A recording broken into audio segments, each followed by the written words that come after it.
Bonjour et bienvenue sur ma chaîne Bulletin Météo Prophétique. Nous allons aujourd'hui clôturer la série sur l'Hôtel d'Or, qu'on appelle aussi l'Hôtel des Parfums. J'espère vivement que vous avez pu absorber, digérer et comprendre l'ensemble des informations nouvelles que j'ai pu vous communiquer. Pour être sûr que vous n'avez rien loupé, je vous propose de débuter par un bref résumé de la première et de la seconde partie. Nous avons vu à cette occasion que les origines de l'autel des parfums remonteraient au troisième patriarche depuis Adam.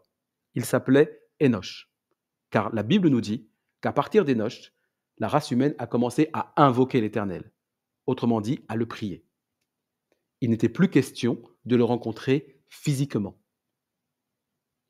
Et pendant les 2500 premières années, tous les rites et cérémonies liés soit à l'expiation ou à l'invocation ont été transmis de patriarche en patriarche par voie orale.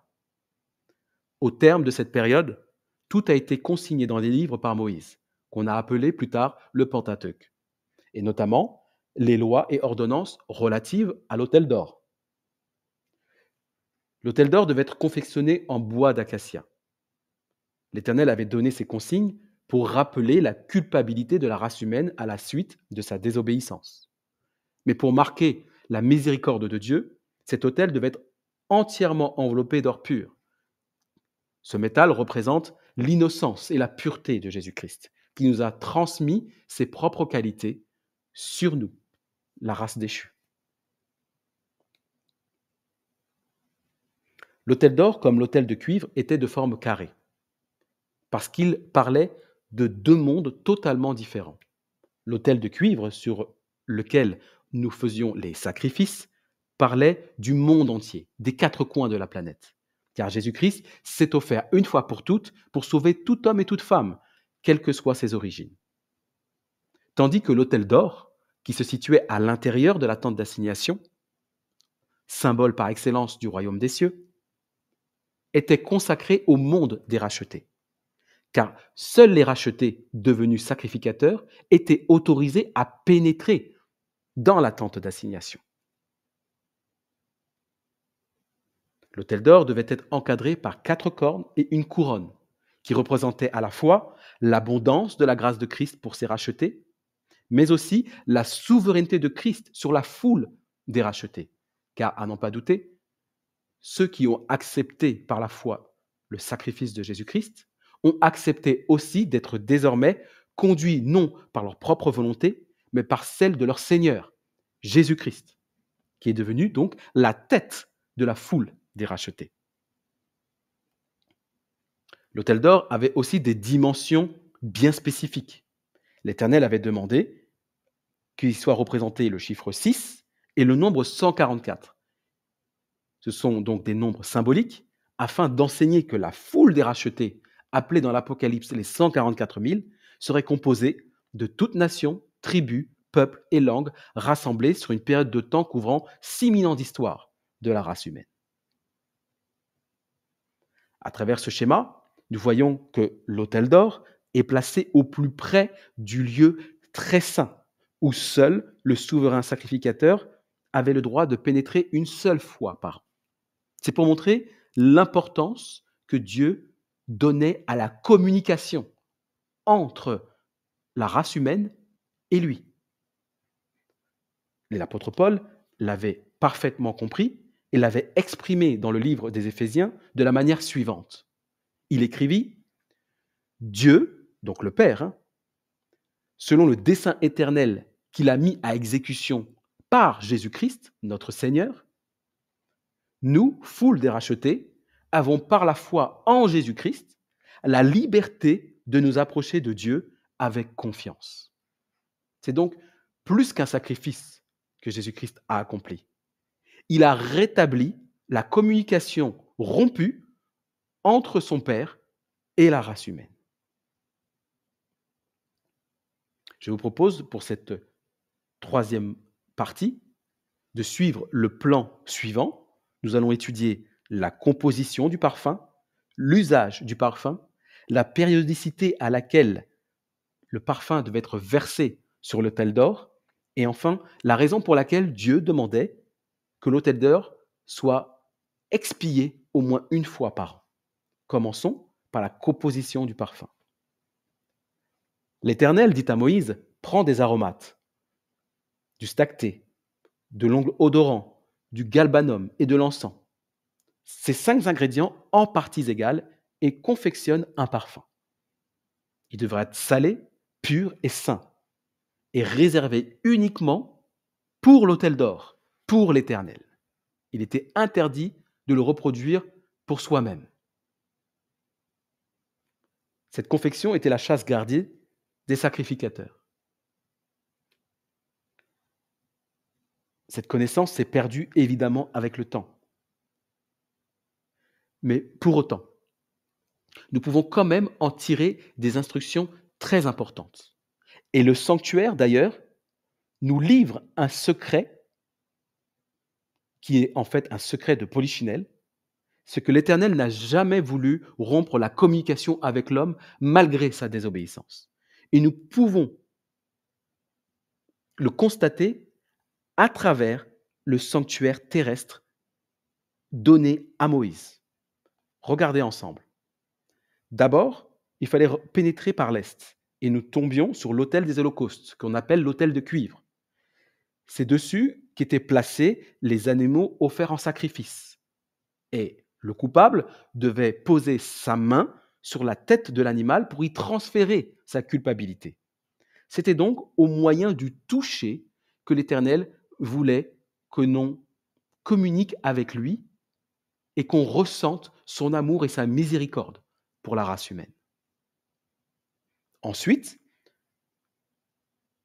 celui qui avait accepté par la foi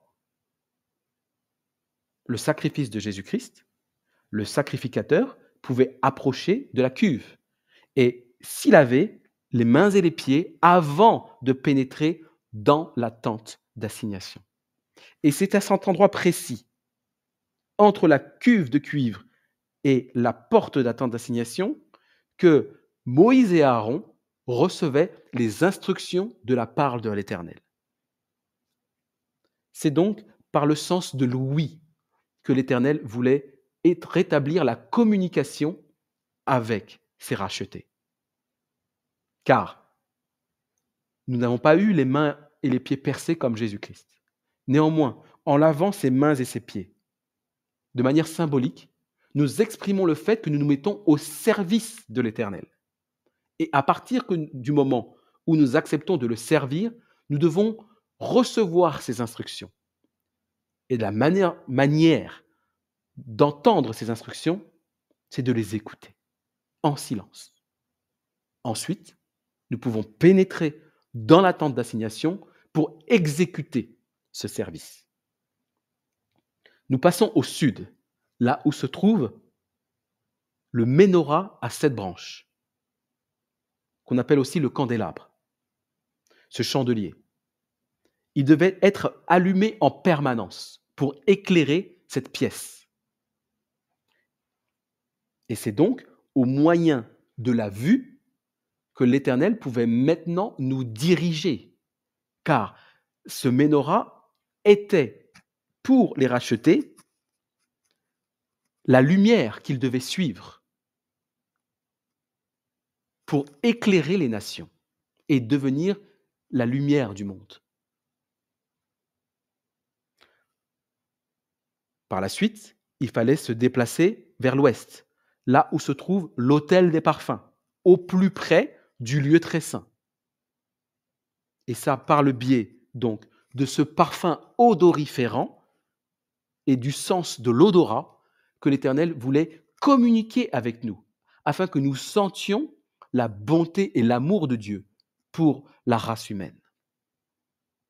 Et une fois que nous avons touché, entendu, vu et senti l'amour de Dieu, alors, lors du 7e millénaire, lors du sabbat ultime, nous aurons le privilège, lorsque Jésus viendra chercher la foule des rachetés, de nous asseoir à table pour manger les pains de proposition avec Jésus-Christ, en présence d'Abraham, Isaac et Jacob.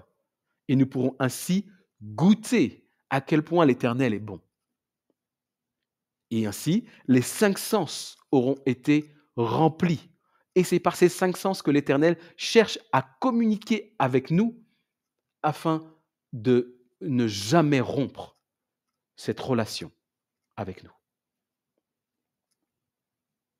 D'ailleurs, l'étymologie du mot parfum, qui se dit kétoret en hébreu, signifie lien. Donc l'Éternel a toujours voulu conserver un lien avec sa création, même celle qui s'est rebellée, la race humaine. Et quel est le lien qui existe entre Dieu, Jésus-Christ et la race humaine? Paul nous donne une explication bien claire de ce lien. Il y a un seul esprit. Il y a un seul Seigneur, Jésus-Christ. Et il y a un seul Dieu, Père de tous, qui est au-dessus de tous. Il n'y a personne qui est excepté, y compris le Seigneur et le Saint-Esprit, mais qui est parmi tous et en tous. C'est Dieu le Père. Et je ne comprends pas, jusqu'à aujourd'hui, comment le monde chrétien puisse enseigner autre chose que ce que l'apôtre Paul et tout le reste des prophètes de l'Ancien Testament avaient compris et jamais contesté par Jésus-Christ lui-même. Il n'y a qu'un seul Dieu et Père. Et d'ailleurs, Jésus-Christ lui-même a dit que lui et le Père sont un. Mais un quoi? Un seul esprit. C'est donc le lien qui unit le Père et le Fils. C'est l'esprit. C'est ce lien, ce parfum qui nous permet d'être en harmonie les uns avec les autres. Jean le Baptiste l'avait bien compris lui aussi. Et il dit, celui que Dieu a envoyé, parlant de Jésus-Christ, dit les paroles de Dieu, son Père. Et parce que Dieu, le Père, ne lui donne pas à lui, Jésus-Christ, son Fils, l'Esprit avec mesure, car l'Esprit appartient à Dieu, le Père. Et il lui a donné la plénitude de l'Esprit, parce qu'il est son Fils unique. Et nous, la foule des rachetés, qui nous attachons au Seigneur Jésus, grâce à lui, nous sommes un seul esprit avec lui, puisqu'il nous partage son esprit, qu'il a reçu de son Père, avec nous. Et puisque nous avons l'esprit de Jésus-Christ, et que l'esprit de Jésus-Christ est celui qu'il a reçu de son Père, alors nous avons un seul esprit. Foule des rachetés, premier étage. Deuxième étage, Seigneur Jésus-Christ. Et troisième et dernier étage, le Père. Et les trois sont reliés par l'Esprit. Voilà le parfum qui devait être versé sur l'autel d'or.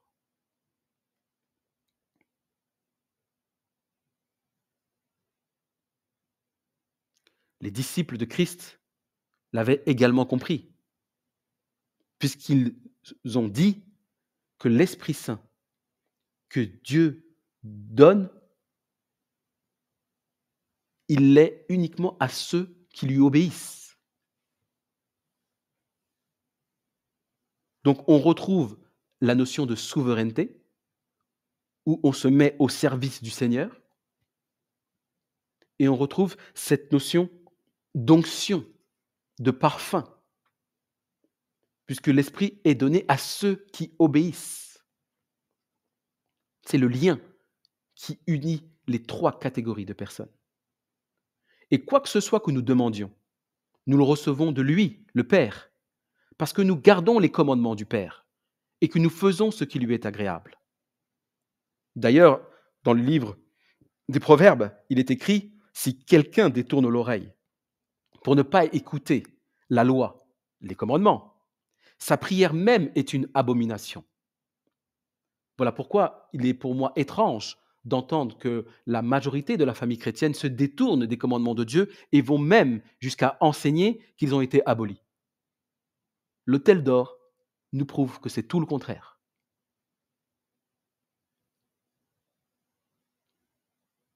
Et même les pharisiens était obligé de reconnaître que Dieu n'exauce point les pécheurs et que si Jésus a fait autant de miracles, c'est parce qu'il n'était pas pécheur, mais innocent. Et que si quelqu'un honore Dieu le Père et fait sa volonté, c'est celui-là que le Père exauce.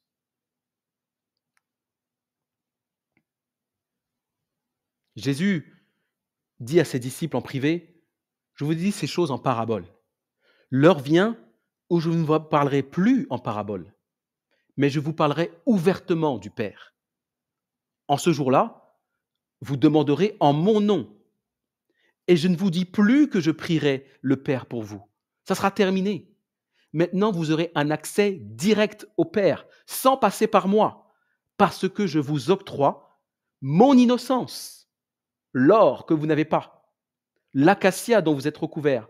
Moi, je l'entoure de mon or pur, afin que vous puissiez vous approcher du Père en toute confiance, et que vous pouvez lui parler, lui prier, sans passer par qui que ce soit, parce que vous avez revêtu mon nom.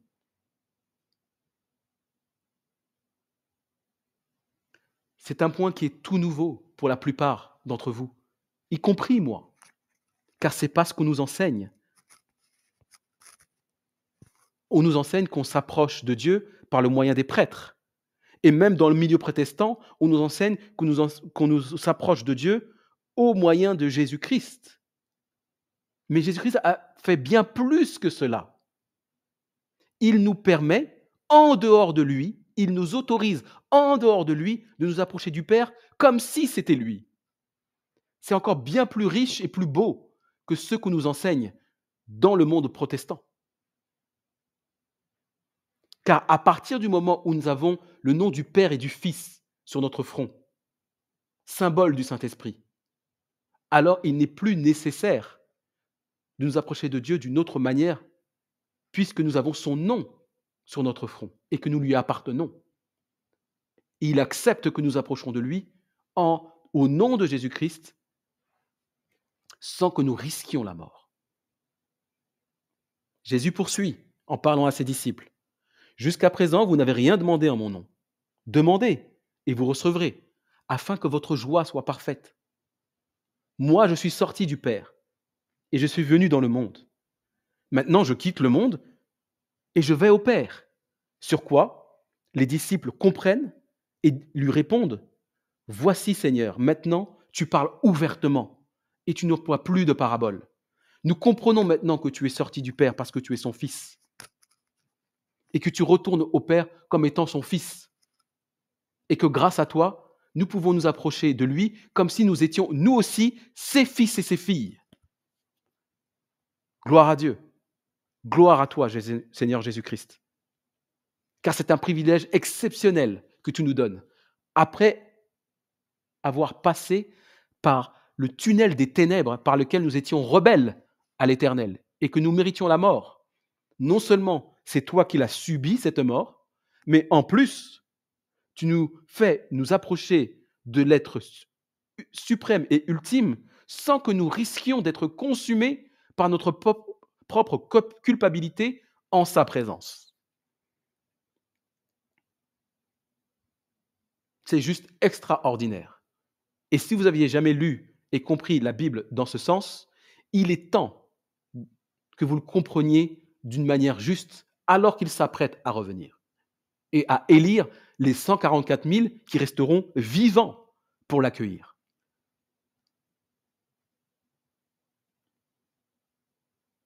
L'apôtre Paul, toujours lui, à qui Dieu a donné et a versé sur lui une onction spéciale, un parfum particulier pour nous expliquer les Écritures, a écrit. De même aussi, l'Esprit vient en aide à notre faiblesse, car nous ne savons pas ce que nous devons demander dans nos prières. Mais l'Esprit lui-même prie pour nous par des gémissements ineffables.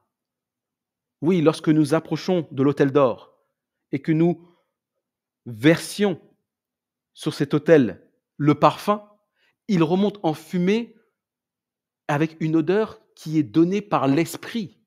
Nos prières sont enveloppées par l'Esprit, traduites par l'Esprit, afin qu'il puisse parler le langage divin au Père que nous ne connaissons pas. Et cela grâce à Jésus-Christ. D'ailleurs, Jésus-Christ, qui sonde les cœurs, connaît quels sont les désirs de l'Esprit. Et il sait que l'Esprit prie selon Dieu pour des saints. Voilà pourquoi il partage avec nous cet Esprit, comme lui-même, lorsqu'il était sur terre, a parlé à son Père par des prières au moyen de l'Esprit, afin que les paroles humaines qu'il employait soient sublimées par l'Esprit et arrivent au Père comme un sacrifice d'une agréable odeur. Car ceux que le Père a connus d'avance, il les a aussi prédestinés à être semblables à l'image de son Fils. Donc c'est de toute éternité que l'Éternel avait prévu que l'ensemble de la création soit à l'image de son Fils. Et donc le Fils a une existence éternelle et non pas circonstancielle pour le salut. Il est Fils de toute éternité et il le restera. Et il sera honoré de cette manière.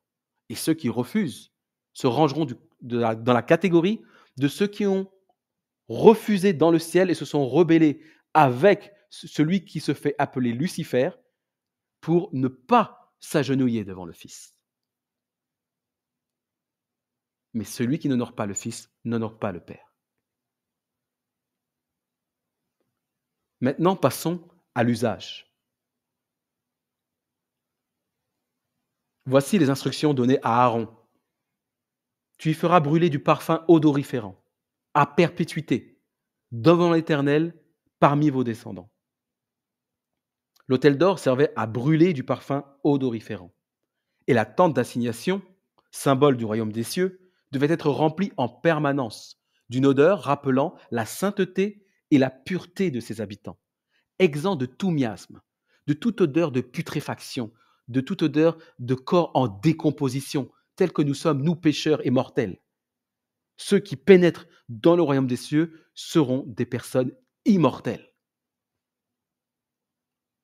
Et puisque l'autel d'or représente la foule des rachetés, grâce au triomphe de Jésus-Christ, bien sûr, nous pouvons affirmer avec Paul, nous, la foule des rachetés, sommes en effet pour Dieu le Père, la bonne odeur de Christ, parmi ceux qui sont sauvés et parmi ceux qui périssent, dans les deux cas. Parmi ceux qui sont sauvés, nous sommes une odeur de vie donnant la vie. Mais parmi ceux qui se meurent en refusant d'accepter le sacrifice de Jésus-Christ, nous serons une odeur de mort donnant la mort. Nous serons la confirmation qu'ils attirent sur eux-mêmes la condamnation de mort que l'Éternel a cherché à leur épargner, mais qu'ils ont repoussé. Car toute offrande doit passer le test du feu céleste pour éprouver sa valeur, comme on met l'or dans le feu pour lui retirer toutes les impuretés et ne garder que la pureté du métal. Et il était interdit d'y introduire tout feu étranger, car nous serions punis de mort. Le feu de l'autel provenait de l'autel de cuivre sur le parvis, qui, à 2 reprises dans l'histoire, est descendu du ciel. La première fois, c'était au 8e jour suivant la consécration des sacrificateurs, Aaron et ses fils. C'est alors que le feu est descendu du ciel sur l'autel de cuivre.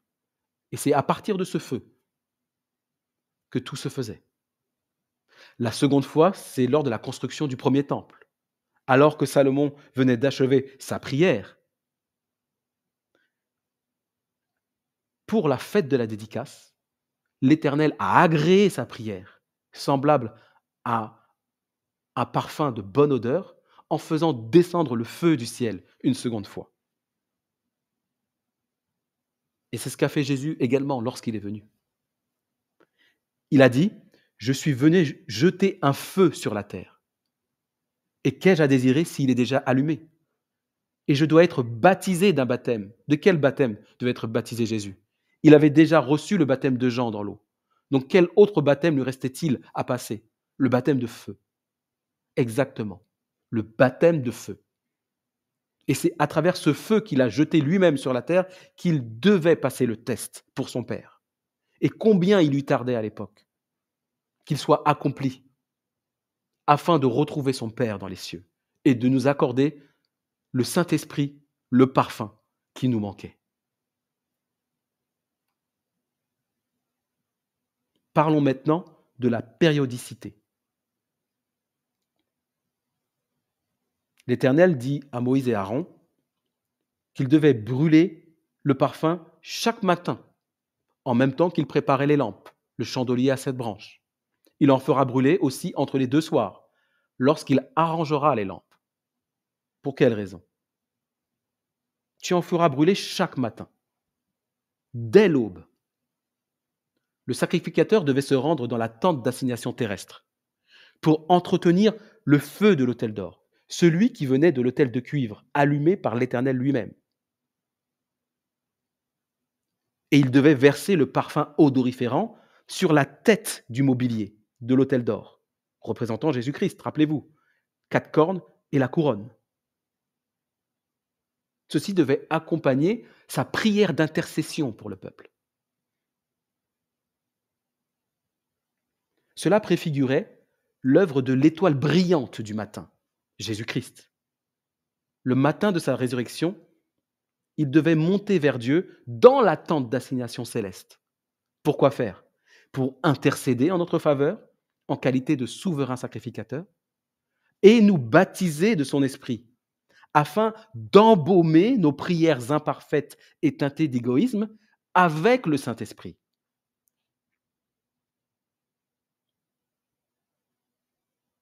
Et nous voyons donc la cohérence qu'il existe entre ce parfum, l'autel d'or et nos prières, où le Saint-Esprit intercède par des soupirs inexprimables pour faire comprendre notre volonté et nos besoins vers Dieu. Et il les passe au tamis, au tri, pour le dépouiller de tout ce qui serait encore teinté d'égoïsme et d'humanité. Et y conserver uniquement ceux qui feraient la volonté du Père céleste. Et cela représentait le temps de la pluie de la première saison. Si l'Éternel avait demandé au sacrificateur d'œuvrer le matin devant l'autel d'or, c'était pour symboliser depuis l'époque de Moïse, l'époque de la pluie de la première saison. Celle où Jésus-Christ devait venir un jour, mourir sur la croix, ressusciter et ensuite déverser la pluie de la première saison au jour de la Pentecôte. Dites-moi, auprès de quel pasteur? Dites-moi, auprès de quel ministère? Dites-moi, auprès de quel livre avez-vous déjà eu accès à cette information? Quelle est la personne sur terre qui détient l'Esprit de Dieu au point de vous expliquer l'autel d'or avec autant de détails que je le fais aujourd'hui? Et croyez-vous sincèrement que j'aurais réussi à expliquer dans le détail l'autel d'or, la table des pains de proposition, si Dieu ne m'avait donné son Saint-Esprit? Libre à vous de me répondre. Vous connaissez mon adresse. Il y a sous YouTube la case commentaires. Si vous voulez contester avec des arguments bibliques tout ce que je vous explique, libre à vous de le faire. Mais je vous souhaite bon courage. Abordons maintenant la périodicité entre les 2 soirs. Dans l'intervalle où le soleil commençait à décliner et que la lune se lève visible dans l'après-midi, le sacrificateur était invité à se rendre dans la tente d'assignation terrestre pour y faire son service d'intercession. Cela préfigurait l'œuvre de Jésus, juste avant le soir, où il déversera son esprit sur la foule des rachetés, juste avant le dernier coucher de soleil, symboliquement de l'humanité. où il mettra un terme à son œuvre de souverain sacrificateur pour que la lune, livrée seule à elle-même, puisse briller dans la nuit aussi fortement que le soleil du jour. Et cela avait été prophétisé par le prophète Ésaïe. Chapitre 30 et verset 26, voilà ce qui est écrit. La lumière de la lune sera comme la lumière du soleil, et la lumière du soleil sera 7 fois plus grande, comme la lumière de 7 jours. Car en effet, lorsque les 6000 ans d'histoire vont prendre fin pour entrer dans le 7e millénaire, cela va coïncider avec la fin du travail d'intercession de Jésus-Christ en tant que souverain sacrificateur. Et entre ces 2 soirs, il va déverser son esprit sur la foule des rachetés, afin qu'elle puisse briller et subsister en dehors de l'intercession céleste. C'est ce qu'on appelle le temps de la pluie de l'arrière-saison. La notion d'entre-deux de soir correspond à la période qu'on appelle l'arrière-saison, là où le Seigneur Jésus-Christ a prévu de déverser en abondance son Esprit Saint sur la foule des rachetés qui sera vivant quand il reviendra chercher la foule des rachetés, aussi bien ceux qui sont endormis que ceux qui sont restés debout pour l'accueillir. Et c'est ensemble qu'ils seront élevés dans les airs à la rencontre du Seigneur. C'est ce qu'on appelle la pluie de l'arrière-saison. Et l'autel d'or, alors qu'il a été mis en place du temps de Moïse, préfigurait déjà ce qui n'est arrivé que partiellement avec la pluie de la première saison, du temps des apôtres à la Pentecôte qui a suivi la crucifixion de Jésus, mais reste à venir. Et ce temps ne saurait tarder. Le versement du parfum de l'arrière-saison sur l'autel d'or, la foule des rachetés, afin qu'il puisse briller pour le Seigneur d'une lumière éclatante qui reflète l'innocence éternelle que l'Éternel a octroyée à la foule des rachetés.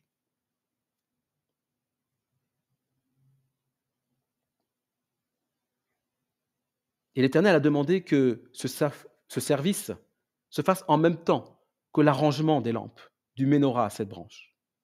Parce que Dieu a souhaité qu'il y ait une concomitance entre la cérémonie des parfums et l'entretien du chandelier à 7 branches. Car les deux reçoivent le même baptême. Le baptême de feu, bien sûr.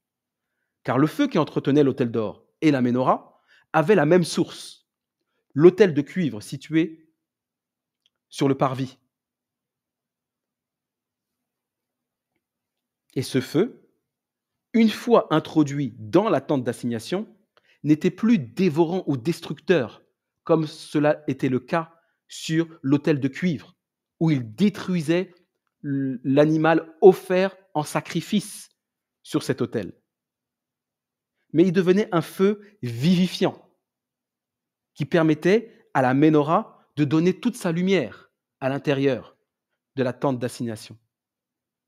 Et il permettait au feu de l'autel d'or de pouvoir faire remonter sous forme de fumée le parfum qui était versé dessus et qui montait vers le Père comme une agréable odeur qui le rendait favorable à son peuple.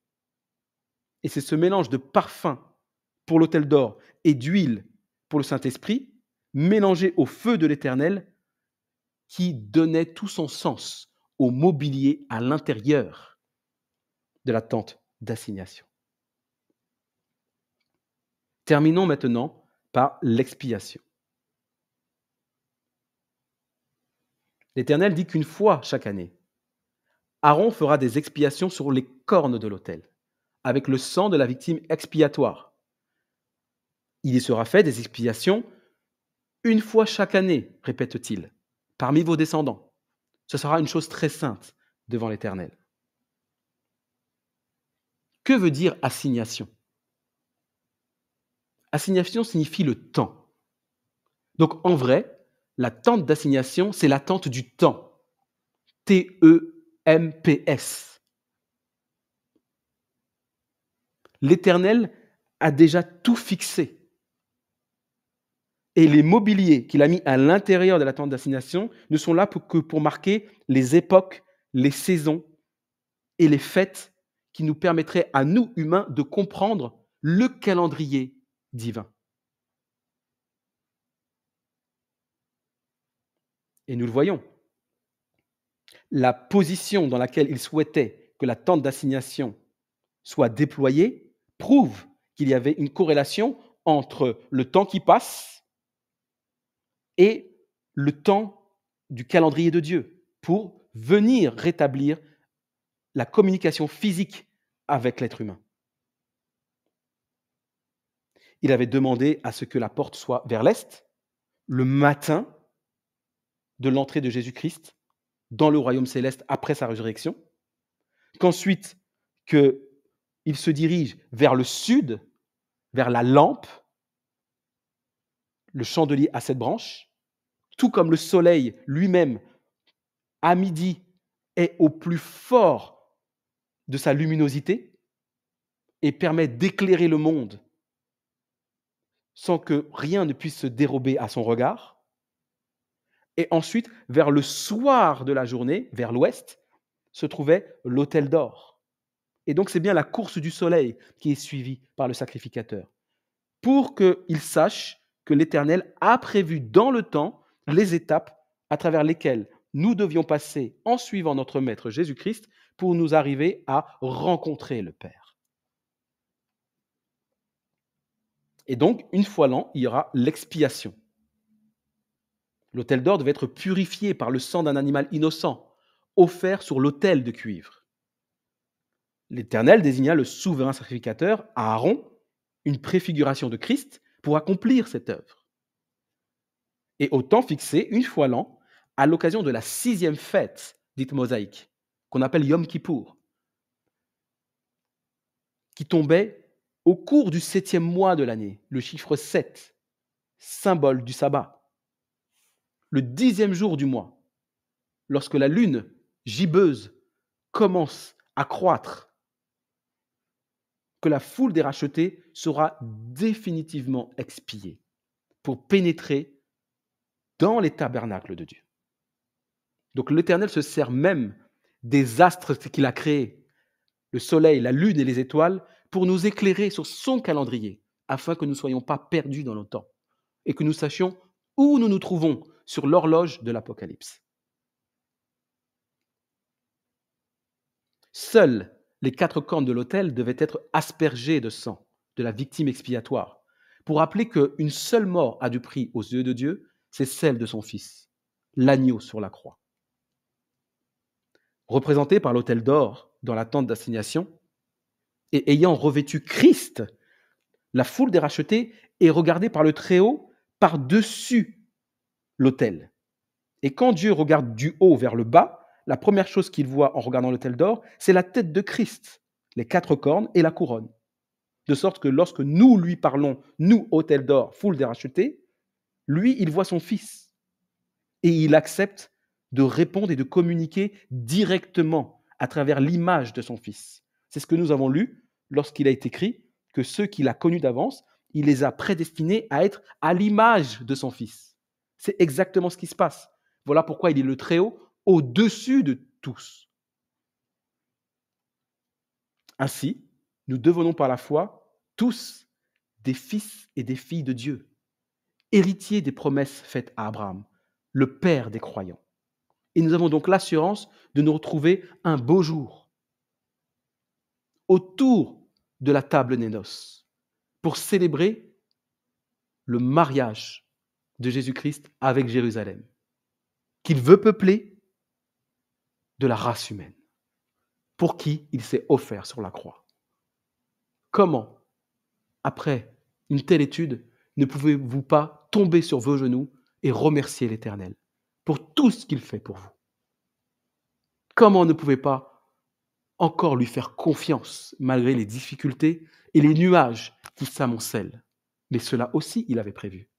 C'est pourquoi c'est aujourd'hui que nous devons remplir notre réserve d'huile afin de pouvoir briller lorsque notre soleil de justice va cesser son travail d'intercession dans le ciel et que notre lumière soit encore plus brillante que la pleine lune, en pleine nuit, et que nous éclairions nos contemporains de la connaissance de Christ, afin de les attirer par notre bonne odeur jusqu'à Dieu le Père.